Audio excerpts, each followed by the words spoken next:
Hello and welcome back to another Computer Sluggish tutorial. In today's video I'm going to be showing you how to install Realtek High Definition Audio Drivers to your Windows 10 computer. All you need to do is head on over to the link that's in the description below and you will end up on a page that looks like this.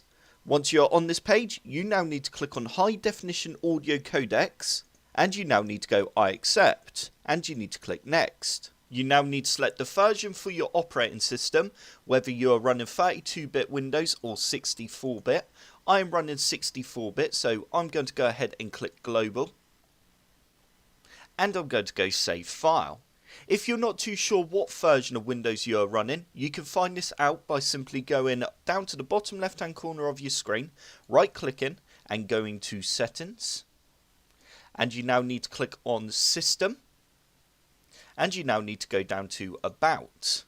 And as you can see here, it says System Type 64-bit Operating System. Once the file has finished downloading, you now need to run the setup file. You now need to go Next. And you now need to restart your computer.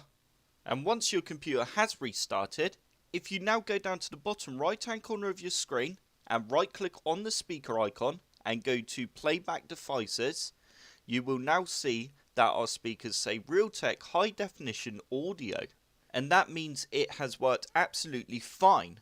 I hope this tutorial helped. If it did, hit the like button below and subscribe for more computer sluggish tutorials.